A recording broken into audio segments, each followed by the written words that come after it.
Assalamualaikum warahmatullahi wabarakatuh. Perkenalkan, nama saya Muhammad Sebitar Rahman dari kelas 8C. Hari ini saya akan menjelaskan tentang tokoh ilmuwan Islam pada masa Daulah Ayyubiyah, yaitu Abdul Latif Al-Bahdi.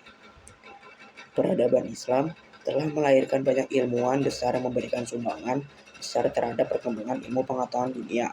Salah satu masa kejayaan Islam dalam bidang ilmu pengetahuan terjadi pada masa Daulah Ayyubiyah, yaitu 1171 sampai 1260 Masehi. Salah satu tokoh ilmuwan yang lahir berkembang pada masa tersebut adalah Abdul Latif Al-Bahdi. Ia adalah seorang cendekiawan muslim yang dikenal dalam bidang kedokteran, filsafat, dan ilmu alam. Melalui karya dan pemikirannya, ia turut berkontribusi dalam perkembangan ilmu pengetahuan yang tak hanya bermanfaat di dunia Islam, tetapi juga memengaruhi pemikiran ilmiah di dunia Barat. Nama lengkap tokoh ini adalah Mufawwaq al-Din Abu Muhammad Abdul Al-Latif Ibnu Yusuf Al-Baghdadi, yang lebih dikenal dengan sebutan Abdul Latif Al-Baghdadi. Ia lahir di Baghdad pada tahun 1162 Masehi dan hidup dalam masa yang penuh dinamika politik dan intelektual, yaitu masa Daulah Ayyubiyah. Al-Baghdadi dikenal sebagai seorang polimat, ilmuwan yang menguasai banyak bidang ilmu sekaligus. Ia memulai pendidikan di Baghdad dan kemudian melanjutkannya di kota-kota besar seperti Mosul, Damaskus, dan Kairo.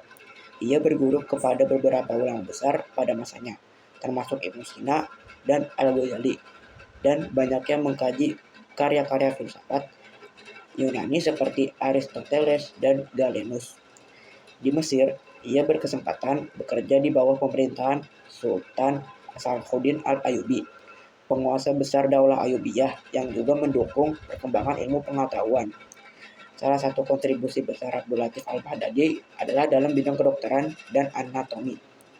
Ia dikenal sebagai salah satu ilmuwan pertama dalam dunia Islam yang melakukan pengamatan langsung terhadap tubuh manusia, terutama melalui bedah jenazah, sesuatu yang sangat jarang dilakukan pada masanya karena alasan agama dan budaya.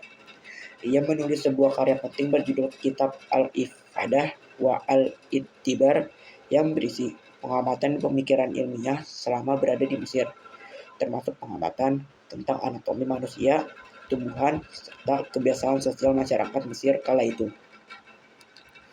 Karyanya tidak hanya penting dalam dunia kedokteran, tapi juga menjadi sumber sejarah, sosial, dan alam Mesir kuno. Dalam bidang filsafat, ia juga menulis banyak ulasan kritik terhadap pemikiran Aristoteles, serta mencoba menyatukan antara filsafat dan ajaran Islam, mengikuti sejarah para filsuf muslim sebelumnya seperti Al-Farabi dan Ibnu Sina. Nilai-nilai yang bisa diambil dari cerita Abdul Latif Al-Baghdadi ialah kecintaan terhadap ilmu pengetahuan. Al-Baghdadi menunjukkan semangat belajar yang luar biasa. Ia tidak puas hanya belajar dari suatu tempat atau satu guru. Ia menjelajahi berbagai kota untuk mencari ilmu, menunjukkan pentingnya mencari ilmu secara aktif dan tidak hanya pasif menerima. 2. Keberanian dalam inovasi. Melakukan otopsi terhadap jenazah itu tujuan ilmiah adalah langkah yang sangat berani pada masa itu. Ia menghadapi tantangan budaya dan agama dan argumentasi ilmiah yang kuat. Ini mengajarkan bahwa keberanian dan logika sangat dibutuhkan dalam perkembangan ilmu. 3. Pemikiran kritis dan rasional. Al-Baghdadi dikenal sebagai ilmuwan yang kritis terhadap teori-teori yang sudah mapan dan termasuk karya-karya ilmuwan terdahulu seperti Galenus. Ia melakukan verifikasi dan pengujian ulang, menunjukkan pentingnya berpikir kritis dan tidak menerima begitu saja apa yang diwariskan tanpa pengujian. 3. Keseimbangan antara agama dan ilmu. Meskipun mendalami filsafat dan ilmu-ilmu duniawi, Abdul Latif tetap menjadi seorang muslimin yang taat. Ia tidak melihat ilmu dan agama sebagai dua hal yang bertentangan, tapi justru saling mendukung. Ini menjadi pelajaran penting dalam menjaga keseimbangan antara ilmu pengetahuan dan nilai-nilai keimanan. 5. Kontribusi terhadap masyarakat. Ilmu yang dikembangkan Abdul Latif bukan hanya untuk dirinya sendiri, tapi untuk masyarakat luas. Karyanya dalam bidang kedokteran, misalnya, bermanfaat besar dalam pengobatan dan kesehatan masyarakat. Ini mengajarkan bahwa ilmu seharusnya digunakan untuk permasalahan umat. Penutup atau refleksi pribadi.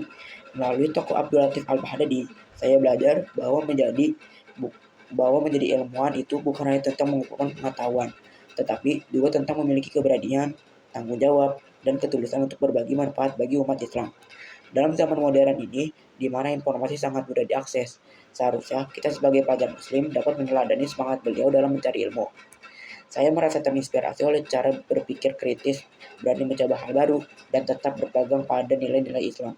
Dalam kehidupan sehari-hari, saya ingin menerapkan semangat belajar dari beliau dengan lebih giat membaca, mendalami ilmu pengetahuan dari berbagai sumber, dan berpikir secara terbuka. Saya juga ingin berkontribusi sebagai masyarakat yang melalui ilmu yang saya miliki, sekecil apapun itu. Abdul Latif Al-Baghdadi bukan hanya sosok ilmuwan masa lalu, tetapi cermin masa depan bagi kita semua, bahwa dengan ilmu, iman, dan ketekunan kita bisa membawa perubahan yang berarti bagi dunia. Demikian naskah singkat dari saya. Jika ada salah kata mohon dimaafkan. Wassalamualaikum warahmatullahi wabarakatuh.